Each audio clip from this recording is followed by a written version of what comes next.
Swinging onto our screens 4.5 years after its Oscar winning predecessor, Spider Man Across the Spider Verse had a lot of expectations to live up to. There have been many Spider Man focused offerings over the past 6 years, whether that's Tom Holland's Spider Man trilogy in the MCU, multiple Spider Man video games, and now these films. So, what is it about these Spider Verse films that resonates so deeply with the audience? As shown by it now being the highest rated film on Letterboxd and the 13th highest rated film on IMDb, Spider-Man Across the Spider-Verse is a crowd favorite that certainly surpassed all expectations.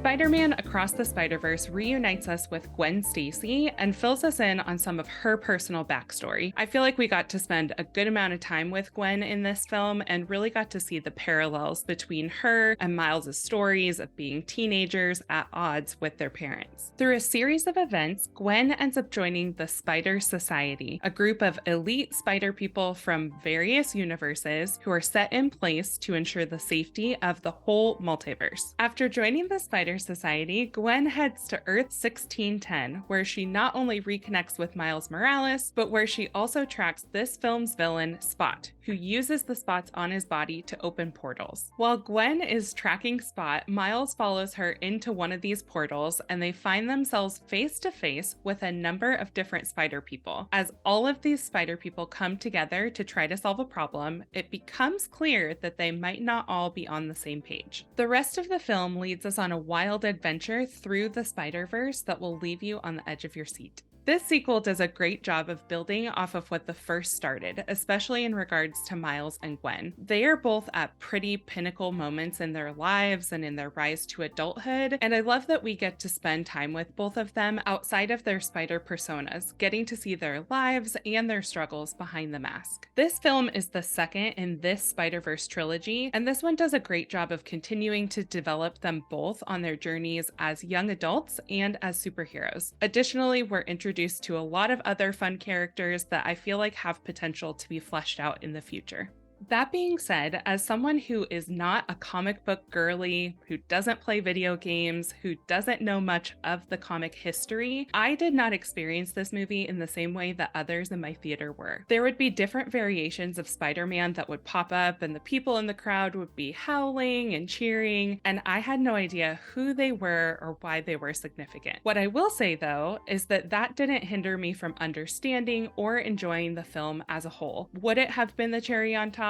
Probably, but it doesn't hinder the film, and it didn't feel like overkill, which I really appreciated. Also, if you're like me and coming at this movie as maybe more of a comic book fan than someone like Heather, the cameos and Easter eggs in this film are refreshingly different in that they never feel like they're bashed over your head or overly emphasize the ways in which this multiverse might or might not connect to other versions of Spider-Man that we know and love, are done and showcased in ways that make sense to this story, rather than just having that guy we know walk out and say hi just because we know him. They're done in ways that feel fluid with the rest of the story and what's going on, which is something I personally really appreciated.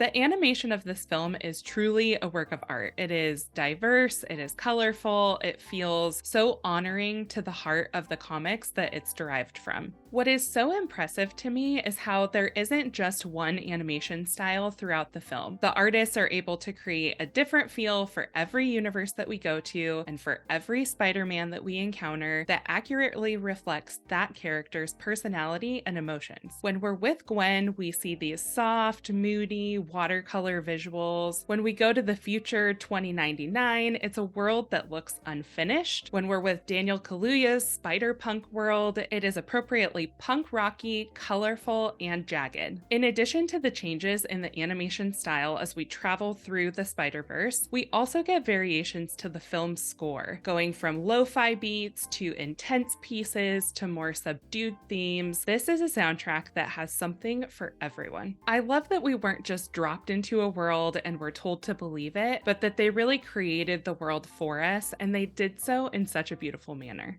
I recently saw a quote from one of the filmmakers that said they wanted to blow the lid off of what people thought and knew animation could be. And I think that's very much true. Not only do the different worlds look separate and unique from one another, and it blends different animation styles, there are moments of the movie that don't even look animated in ways that my brain almost struggled to comprehend in the moment. It's so visually stimulating with so many different styles, just like this multiverse would be of all these different worlds. It's truly one of the most impressive visual accomplishments I've ever seen. We get some really solid voice acting here, particularly from Haley Steinfeld as Gwen Stacy and Shamik Moore as Miles Morales. I think especially for Gwen, this was a very personal and vulnerable season that she as a character is in, and Haley is able to draw that out in the tone of her voice. Shamik Moore feels comfortable and confident in his role as Miles, and I'm so excited to see how that grows in another film. Additionally, we have Oscar Isaac on the scene as Miguel O'Hara, Spider-Man 2099, who brings a moody, dark, strong presence to his role. And the last one that I'll mention is Jason Schwartzman as Spot, who is funny and villainous and was a blast of a character.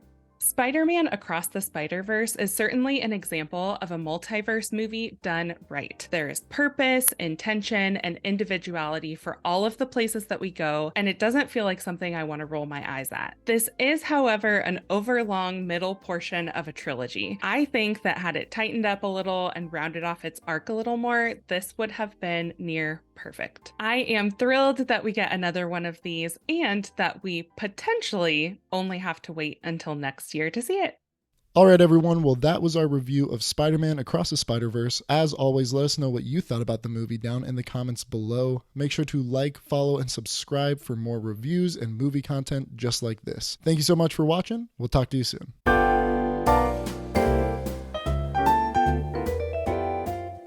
Oh, sorry. Ready?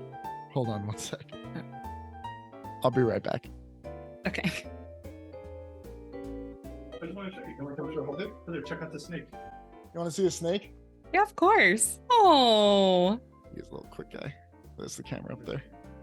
hi, little guy. Take a screenshot. Oh, okay.